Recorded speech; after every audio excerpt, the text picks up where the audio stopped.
ধরনের কেমিক্যাল রাখা হয়, এগুলো বেআইনি স্টোরেজ, এগুলো বেআইনি জায়গা। এবং প্রথম যে জিনিসটা করতে হবে আমি মনে করি সেটা হচ্ছে সরকারকে ইমিডিয়েটলি ইনভেস্টিগেট করতে হবে, যারা এটা করেছে তাদেরকে আইনের আওতায় আনতে হবে এবং আমাদের স্ট্রং পলিসি থাকতে হবে যেন জনবহুল এলাকায় এই ধরনের ক্ষেত্রগুলো না থাকে। আপনারা জানেন এর আগেও পুরনো টাউনে এই ধরনের ঘটনা ঘটেছিল এবং যেহেতু ওটা খুব জনবহুল এলাকা সেই কারণে কিন্তু ওই জায়গাটা থেকে সরিয়ে দেওয়া হলো। তার ফলে যেটা হলো প্রাইভেট এই ক্ষেত্রগুলো বিভিন্ন জায়গায় চলে গেল এবং এটা চিহ্নিত করে আমাদের অতি সত্বর জরুরিভাবে দরকার এগুলোকে চিহ্নিত করে এগুলোকে উৎখাত করা, যাতে জনবহুল এলাকা থেকে এগুলো বের হয়ে যায়। এবং যদি পলিসি পরিবর্তন লাগে তাহলে পলিসি পরিবর্তন করতে হবে, এটা হচ্ছে একটি কথা। দ্বিতীয় কথা, আমি নিজে ব্যক্তিগতভাবে সবসময় দেখেছি আমাদের ফায়ার ব্রিগেড অত্যন্ত বীরত্বের সাথে এই কাজগুলো করে থাকে এবং এটা এত ঝুঁকিপূর্ণ আপনাদের চিন্তাও করা উচিত না ওখানে ঢোকার, এবং ওই কেমিক্যালের ভেতরে প্রাণনাশ হওয়ার সম্ভাবনা থাকে। তো সেই কারণে ওনারা একেবারে ঠিক সিদ্ধান্ত নিয়েছেন। আমাদের বুয়েট থেকে আমাদের টেকনিক্যাল এক্সপার্টস তাদের আসা দরকার, তারা যৌথভাবে বসে তারা সিদ্ধান্ত নেবে। তৃতীয় জিনিস হচ্ছে যে মানুষগুলো মারা গেছে আমরা যেটুকু পরিসংখ্যান পেয়েছি সেটা হাসপাতালে যারা আছে সেখানে আমার মন্ত্রণালয় থেকে হেল্প ডেস্ক আছে, আমার সমাজ কর্মীরা ওখানে আছে, তারা এটা ফলো আপ করবে, তাদের পরিজনের সাথে এটা নিয়ে বসবে এবং তাদের যা যা সহযোগিতা করা সম্ভব সেটা আমরা সেই জায়গাটিতে করব। এবং আর কিছু মৃতদেহ আছে কিনা সেটা তো একটা নিখোঁজদের বিষয়, আপনাদের নিখোঁজদের বিষয়ে আমাদেরকে বললাম ইনভেস্টিগেশন তো করতেই হবে এবং সেটা খোঁজ নিতে হবে। কয়েক ঘন্টা হয়েছে ঘটনাটা এবং ওই জায়গাটা এতই ঝুঁকিপূর্ণ যে আমরা কি বলে জাস্ট মনে হলো বলে আমরা ওখানে ঢুকে চলে গেলাম ইনভেস্টিগেট করতে, এটা করা যাবে না। তার মানে এখানে এক্সপার্ট সাহায্য লাগবে এবং এক্সপার্ট বুদ্ধি নিয়ে আমাদের কাজটা করতে হবে। এখানে পুলিশকে লাগবে, এখানে অনেক কিছু লাগবে।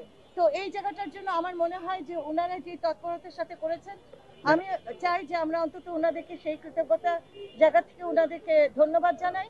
আর দ্বিতীয় কথা হচ্ছে যেটা বললেন, আমরা এই মানুষগুলো যারা মারা গেছে তাদের পরিবারের সাথে সবকিছু ফলো আপ করার দায়িত্ব আমার মন্ত্রণালয়ে, আমি সেটা করব। আমরা দেখেছি একটা মিনিট দ্বারা আমরা দেখেছি পুরান ঢাকার চুরিহাট্টা, চকবাজার, সীতাকুণ্ড, গাজীপুর, এবার মিরপুর, প্রতিবারই সরকারের পক্ষ থেকে আশ্বাস দেওয়া হয় কেমিক্যাল গোডাউনগুলো ঢাকা থেকে সরিয়ে নেওয়া হবে, কোনোটাই বাস্তবায়ন হয়নি, সবটি কাগজে কলমে রয়ে গেছে। পুরান ঢাকার জন্য জায়গা বরাদ্দ হয়েছে, তারপরেও তারা যায়নি। এই যে আবাসিক বলেন বা অনাবাসিক বলেন, সব জায়গায় এই যে ব্যাংকের ছাতার মধ্যে যে কেমিক্যাল, এগুলোর মধ্যে সরকারের অবস্থানটা আসলে কি থাকবে? আমাদের এই অরাজকতাটা নতুন নয়, এটা বহুদিনের বহু যুগের একটা অরাজকতা এবং আমাদের ব্যবসায়ীরা দায়িত্বশীল আচরণ করেন না এবং এই জায়গাটাতে তাদেরকে আইনের আওতায় আনতে হবে। আমাদের এই স্বল্প মেয়াদীর সরকার, তারপরেও আমি মনে করি যে আমরা যেখানে পলিসি দরকার, বাকি আইন দরকার, সেগুলো আমরা খতিয়ে দেখব এবং আমরা থাকতে থাকতে অবশ্যই এটা নিয়ে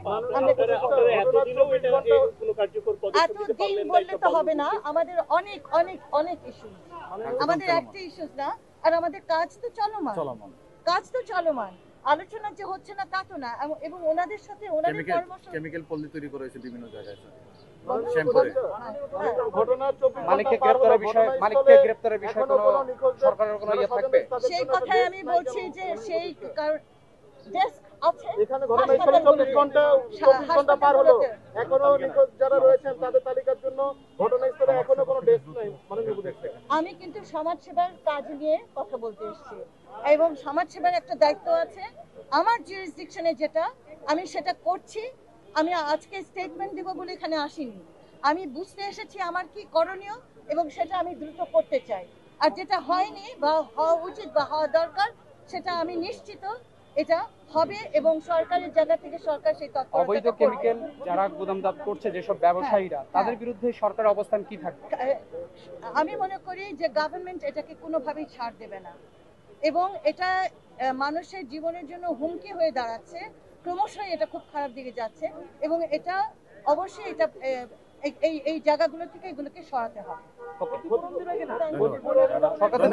পরের ব্যাপার, ক্ষতিপূরণ পরের ব্যাপার, আমি মনে করি সমাজ কল্যাণ মন্ত্রণালয় পরিবারগুলোর পাশে থাকবে সেই নিশ্চয়তা আমি দিচ্ছি। জি ম্যাডাম, থ্যাংক ইউ ম্যাডাম।